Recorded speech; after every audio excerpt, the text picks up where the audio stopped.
Olá, jovens padawans, meus cavaleiros do código. Vamos continuar a aula de hoje com o conteúdo de CSS, aula 7.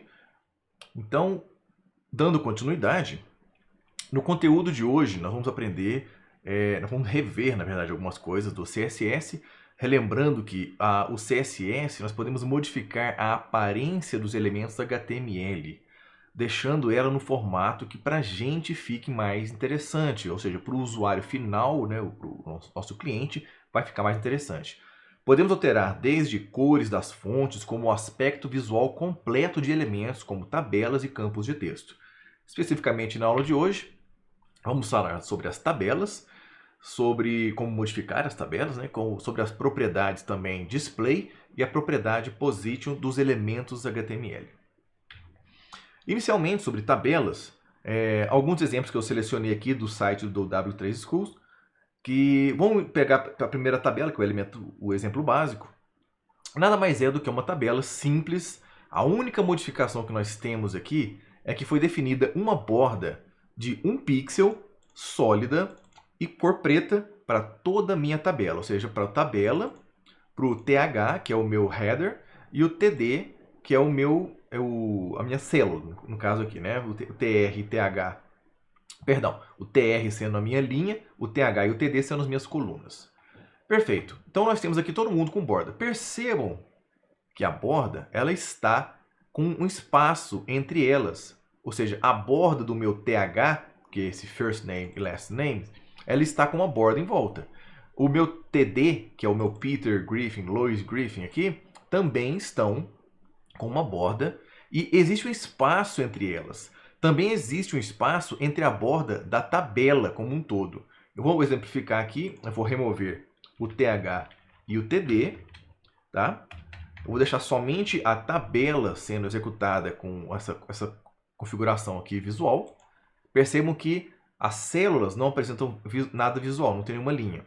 Se eu inverter, eu colocar somente o TH e o TD sem a tabela, percebam que eu tenho as células, mas eu não tenho a borda em volta da minha tabela.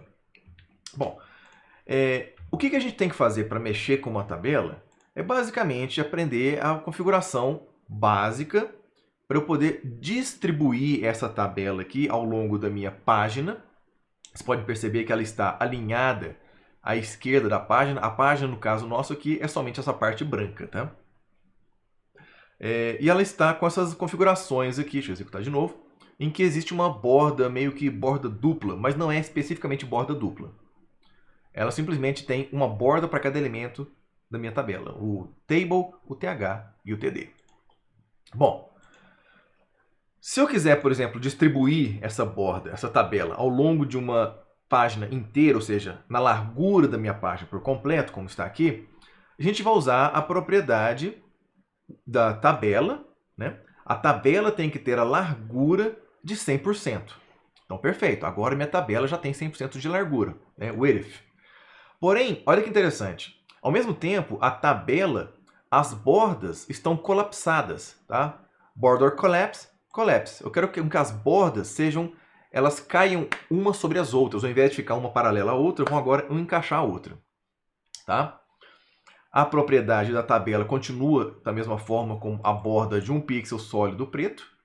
E o meu TH, ele tem um height agora, o TH no caso é o meu header, são essas 3 colunas, essas 3 linhas, perdão, essa linha com essas 3 colunas. Ela possui uma propriedade height de 50 pixels, tá? Enquanto o meu height das outras aqui, que no caso seria o meu TD, eles permanecem no tamanho do texto mais as suas propriedades de padding e spacing, tá? Só as bordas. Perfeito. Vamos então ver mais um exemplo. Esse aqui, basicamente, nada mais do que é a mesma tabela que estava antes, tem mais elementos, né? Porém, eu tenho agora essa separação. Repare que as linhas elas estão colapsadas uma na outra, né? Vamos trazer de volta aqui o anterior. Elas tem uma separação entre as células. Aqui não existe mais essa separação. E, inclusive, eu posso até remover uma coisa. Eu posso remover o tabela. Não faz diferença. Quer ver? Eu vou executar. É a mesma coisa. Por quê?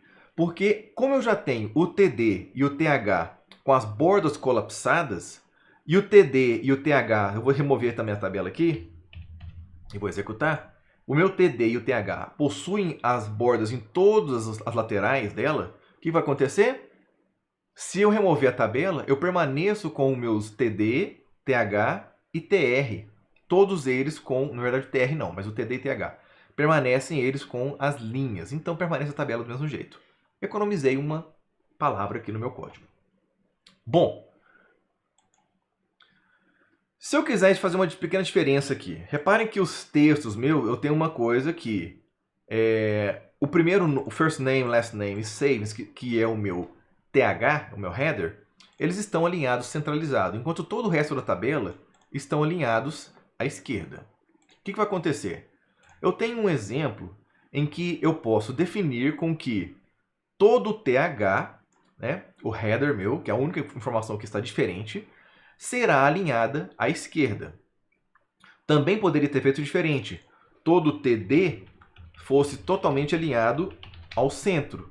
O que vai acontecer? Todo mundo centraliza. Só que aí pode ter uma questão de eu olhar a lateral aqui, pode não ficar bem visível. Então, eu vou deixar o meu TH alinhado à esquerda. Todo mundo se alinha agora à minha esquerda. Tá? É a propriedade, no caso aqui, é o text align, dentro do elemento, que pode ser do TH ou no meu TD. Também temos uma informação da tabela que eu posso modificar, que é o meu padding.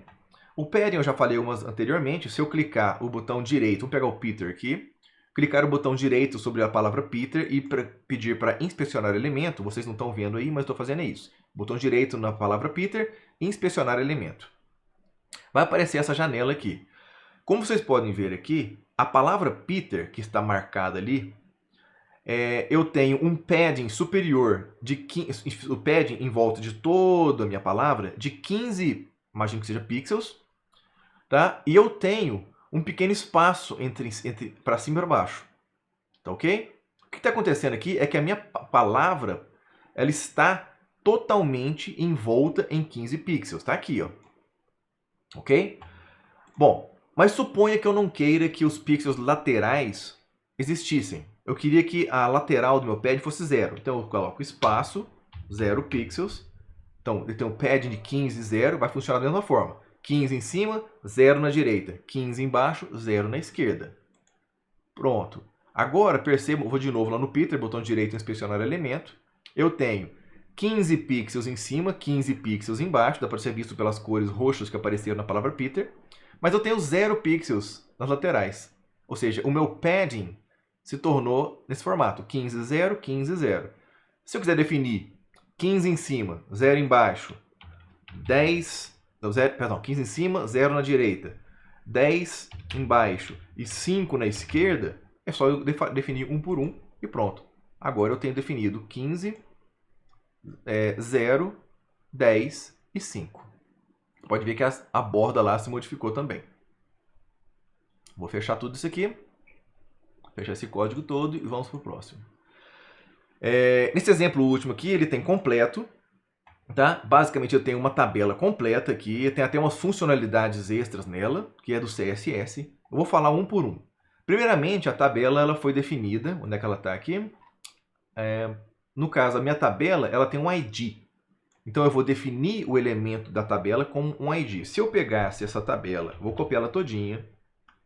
Tá? Antes de mostrar como que o exemplo aconteceu. Pronto, eu vou copiar essa tabela. Vou colar aqui. E eu vou remover esse ID aqui. Repara só. A minha tabela ela é isso aqui. Ó.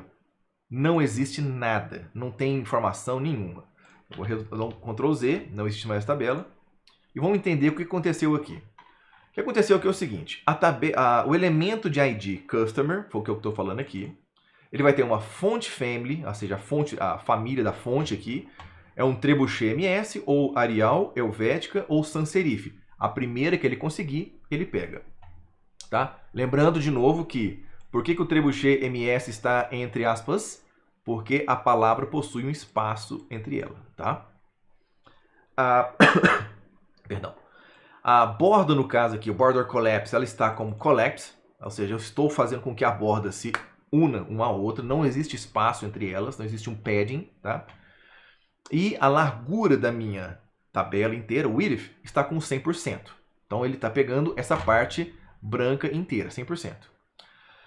Além disso, todo elemento customer que tiver TD e todo elemento customer que tiver o TH, no caso aqui são os TD e TH que eu tenho, os meus headers e as minhas linhas, elas vão ter uma borda de 1 pixel sólida e nessa cor aqui, que é um cinza mais claro.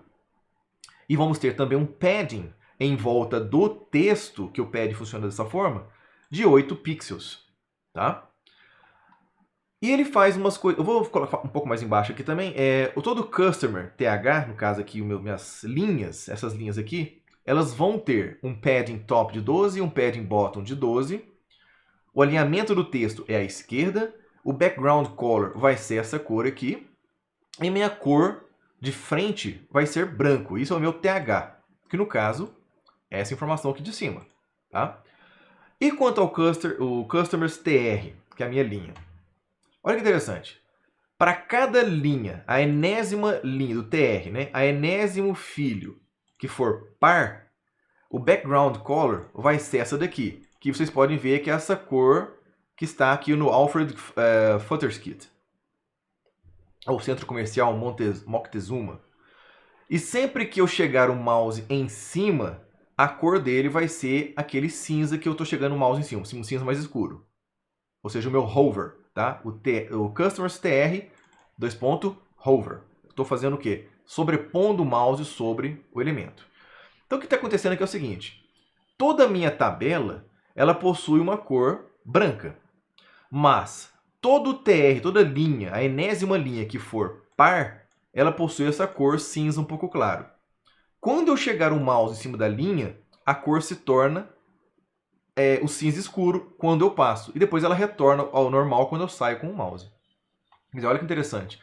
Em um pequeno estilo aqui, num estilo aqui em cima, eu defini uma estrutura de tabela que modifica completamente a tabela original. Se eu remover o customer aqui, vou colocar um ID que não existe e vou executar. Essa seria a nossa tabela sem nenhuma estrutura visual. Bem diferente. Ok. Com relação a tabelas, seria isso aqui. Tem muito mais coisa que pode ser feita. Eu vou deixar para vocês estudarem no site do W3 Schools em tabelas. Procurem, tem muito mais informação do que essa aqui. Com relação a displays. A propriedade display, no caso, é uma das mais importantes no CSS, para o controle e exibição aqui dos layouts nossos, né? O valor padrão da grande maioria dos elementos vai ser block ou inline. Quando eu falo que o elemento é block, no caso aqui nós temos o div, o H1, até um H6, o parágrafo, o formulário, form, header, footer, section. Quando eu estou criando esse elemento bloco, ele é um elemento que... Pega o parágrafo, por exemplo. Se eu criar um novo parágrafo, ele vai quebrar uma linha, ele é um bloco fechado, inteiro. A div também, ele é um bloco inteiro, fechado. Tudo que estiver ali dentro está num bloco. No caso dos elementos em padrão inline, que é um span, o A e MG, eles estão inline, eles estão na linha. Se eu criar uma imagem após um texto, a imagem é como se ela fosse um caractere a mais que ela está incorporando. O meu link A, ele não modifica nada, ele é um link daquele texto que eu estou determinando entre as tags A e /A. Mesma forma do span, o span ele não executa nenhuma tarefa, a não ser as que eu queira que ele execute por meio de estilos. Então, um exemplo rápido aqui de display, um exemplo de lista. Nós temos aqui uma lista não ordenada, o L, com 3 elementos, LI, e os elementos LI têm um link, né, a tag A. O que acontece aqui é que elas estão... Vou remover isso aqui para vocês verem o original dela, né? Essa aqui é a nossa lista. Ela tem as bolinhas, né, na frente e ela quebra a linha uma atrás da outra. No meu caso aqui, as cores já estão diferentes porque eu já cliquei nessas cores, tá, gente?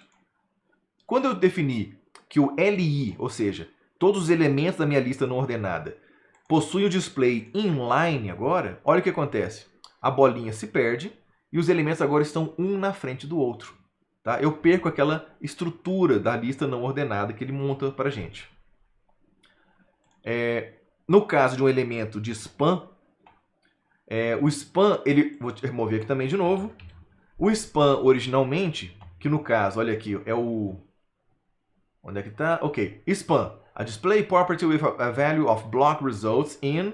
Tá? Esse primeiro aqui é um span, o segundo aqui é um outro span.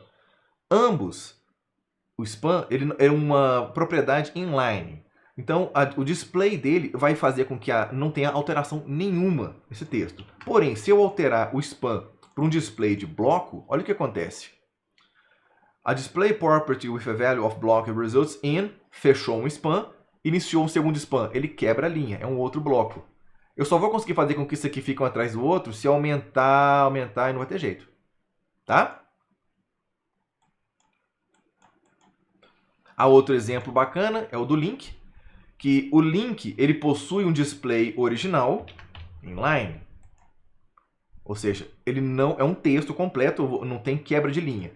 No caso aqui estamos para todo elemento A, vai receber um display do tipo bloco. Quando eu faço isso, agora eu modifico o meu display do A para um bloco e ele vai quebrar sempre as linhas uma atrás da outra. Tá? Bem interessante essa forma de você trabalhar. Quer dizer, eu estou alterando a propriedade original de display, de exibição de um elemento HTML. No caso de visibilidade, esse aqui é bacana, tem dois tipos. Tem o none e o hidden. Vamos começar pelo none. Um exemplo de visibilidade, no caso que nós temos um H1, tá? E um H1 da classe hidden. Tá? E o parágrafo no fundo. Mas nós estamos preocupados com o H1. O nosso H1 está aqui. This is a visible heading. E eu tenho o segundo H1, que é do tipo da classe hidden, que é a mesma frase, porém ela não aparece. Por quê? Porque o H1 da classe, está aqui o pontinho, o H1 da classe hidden, ele possui um display none, ou seja, nenhum. Se nenhum, não existe display. Então percebam que se eu executo, ele está ali. Eu vou tirar o hidden aqui, eu vou remover essa classe, eu vou colocar hidden AAA, ou seja, não existe essa classe. Está aqui o elemento. Percebam que o meu parágrafo desceu uma linha quando eu fiz isso. Eu vou remover o AAA, vocês vão ver que esse parágrafo aqui vai subir uma linha. Viram? Então, qual que é a diferença do none para o hidden? A visibilidade hidden, apesar de eu não exibir o meu elemento, tá? No caso aqui o meu H1 da classe hidden, ele está visibilidade hidden. Apesar dele não exibir o elemento se encontra aqui, tá? Se eu clicar para inspecionar o elemento, eu tenho a visibilidade do elemento hidden aqui dentro. Porém, quer dizer, tanto é que elas têm esse espaço. Se vocês podem perceber aqui, eu não tenho um espaço entre o primeiro H1 e o parágrafo. No caso aqui, eu tenho um espaço que é o mesmo espaço de ter um outro H1 aqui no meio. Tá? Então, só para vocês lembrarem essa diferença entre o hidden e o none. Nós podemos esconder elementos HTML em qualquer momento, mas essa diferença do hidden para o none é muito importante. Um exemplo completo aqui interessante.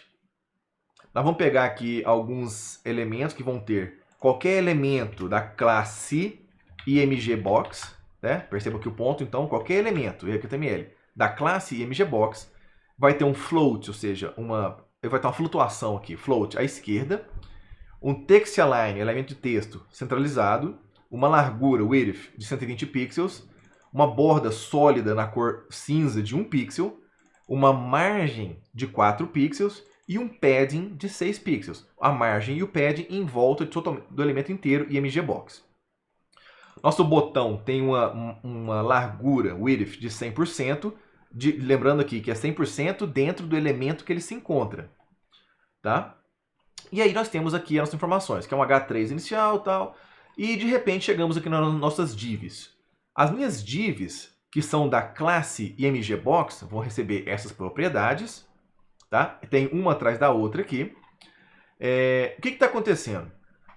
Eu tenho uma div ID IMGBox 1, uma div ID IMGBox 2 e, cadê a terceira? Uma div ID 3, que aliás eu nem tenho ID, essa terceira div aqui, é só a classe.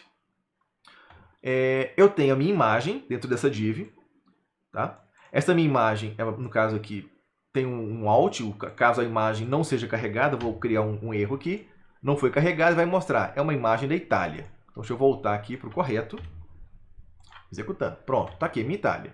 A segunda imagem é Image Light, que é aquelas luzes ali em cima. E eu tenho uma outra imagem, que é a floresta que está aqui. Perfeito. Eu tenho agora alguns comandos aqui em JavaScript, que nós vamos ver isso nas próximas aulas, mas você já pode dar uma olhada aqui. Eu tenho um comando remove elemento, muda a visibilidade. O remove elemento é um comando do primeiro botão, que está aqui, remove. Eu tenho um comando mude a visibilidade, que está nesse segundo box. E eu tenho um comando reset element, quer dizer, resete o elemento. Essas funções JavaScript, elas estão aqui embaixo, ó. O script JavaScript. Não vou preocupar com isso aqui agora, nós vamos entrar em detalhes nisso quando a gente for ver JavaScript. Mas o que acontece? Eu tenho aqui meus elementos. Quando eu clicar em Remove, o que acontece com esse box 1? Ele inteiro é removido. Se eu clicar em Hide no box 2, ele esconde, ele vai se tornar... O que é um Change Visibility? Vamos lá ver. O Change Visibility foi definido para Hidden, então ele não é None. Vou resetar de novo. Se eu clicar de novo no Hide, olha o que acontece. Quer dizer, o elemento está escondido, hidden, mas ele está aqui. Tá? Se eu remover, perceba que agora tudo vai para a esquerda. Mas aqui não existe um elemento. E se eu clicar em Reset All? Ele volta tudo. Reset All, basicamente, ele faz com que o IMG Box 1 seja bloco e IMG Box 2 seja visible. Pronto. No caso, quando eu cliquei em Remove, ele faz com que o estilo display do IMG Box 1 se torne None, nenhum. Então ele não existe. Bem interessante. Um exemplo bacana que junta tudo isso que a gente falou até agora, da transição de visibilidade. Bom, e com relação à posição? A propriedade position, ela especifica o método de posicionamento de um elemento. Então, os valores do position, eles podem ser static, relative, fixed, absolute e sticky. Quais são o que é a funcionalidade? O que cada um deles causa? Vamos ver aqui. Vamos começar pelo exemplo básico, que é o estático. Static. Pronto. Perdão, o site não está existindo nesse momento? Que pena, o site W3 Schools está com um problema nessa hora. Não tem problema, eu vou fazer isso aqui. A posição dele aqui vai ser estática. Pronto. A minha posição desse elemento aqui se tornou estática. No caso do segundo exemplo, é a posição relativa. A estática, gente, é uma posição assim, ela é estática. Onde eu definir que ela vai ficar. Se eu fizer com que ela fique à minha direita, determinada posição x e y, ela fica. Eu mostro esse exemplo melhor na aula síncrona. No caso da posição relativa, run, vou executar aqui. O que está acontecendo? A minha div, que for da classe relative, ela vai ter uma posição relativa, vai ter uma margem esquerda de 30 pixels. Margem não, perdão, ela está à esquerda 30 pixels e ela tem uma borda de 3 pixels sólida na cor verde, que é essa que está aqui. O que acontece essa minha div aqui, ó, é um elemento relativo em relação ao que está, onde ele está. Ele se encontra, qual que é o elemento que ele se encontra aqui? O próximo. Se eu olhar para cima, é o body. Ele se encontra no body. Se eu tivesse uma outra classe interna aqui, e essa classe tivesse um outro elemento destacado um pouco à direita ou à esquerda, essa aqui seria relativa a que ele se encontra dentro. Ou seja, eu vou colocando um elemento dentro do outro. Tá? A posição fixed é interessante, em que eu posso determinar especificamente aonde eu quero. Vocês não estão podendo ver, eu vou sair da tela aqui. Tá aqui, ó. Esse elemento, essa div aqui da classe fixed, ela está com a posição fixed, e o bottom é 0, o right é 0 e o if 300%. Tá? Então o elemento está fixado aqui. Se eu colocar o bottom, vamos botar aqui o bottom 200, o que vai acontecer? O elemento está fixo aqui, nessa posição da página. Deixa eu retornar para a tela. Tá? Então, a position fixed, eu determino especificamente a posição em que eu quero que a minha div seja exibida na minha tela. E o termo absolute? O absolute, vamos pegar aqui dois elementos. Eu tenho a div relative, que é uma div relativa à anterior, tá? Que no caso aqui eu tenho uma largura de 400 pixels, um height de 200 pixels e a borda de 3 pixels sólido na cor verde. ela está relativa. Em relação a quem? Ela está, essa aqui é um caso div relative, vamos ver que ela está. Ela está aqui. Ela é uma div que ela está relativa ao body. Como não tem nenhuma configuração aqui, ele automaticamente se encontra na borda mínima aqui, ou seja, no 0. No caso da minha div absoluta, ela é uma posição absoluta, tá? Com top de 80, right de 0, width 200, height 100. Também tem 3 pixels aqui na cor sólida verde. Bom, vamos fazer uma pequena modificação aqui. Vamos colocar o right 50 e vou 50 pixels e vou executar.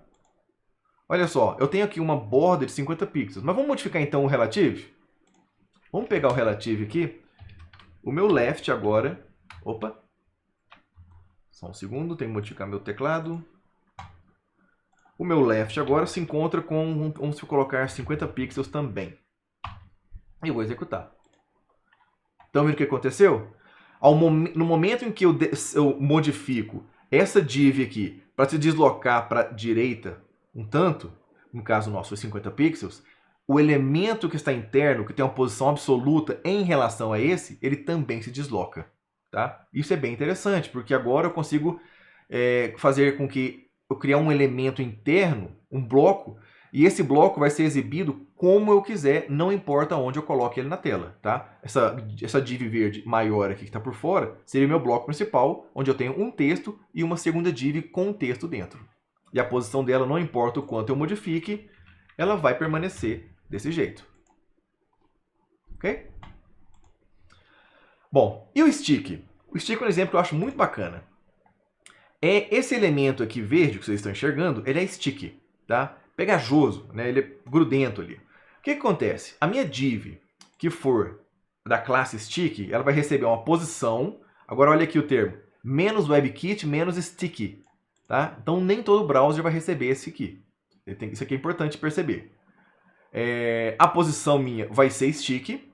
Tá? Por quê? Porque os browsers que vão conseguir resolver isso aqui vão aceitar. Mas nem todo browser vai usar esse stick. Então o que eles fazem? Menos WebKit, menos stick. Eu deixo para vocês até de curiosidade. Descubram qual que é o navegador que não vai rodar o stick. Me fala na aula síncrona. Eu já sei, você também já sabe o que eu vou falar, mas eu vou deixar vocês descobrirem. O top aqui no caso é 0, o padding é 5 e o background color e border estão definidos aqui. Perfeito. O que é importante no stick é o seguinte. Eu tenho a minha página aqui, tenho mais texto para baixo. Eu vou descer a minha página. Vou pegar aqui e vou descer. Eu começo a andar até chegar num ponto. Onde? No topo. Agora, olha que legal.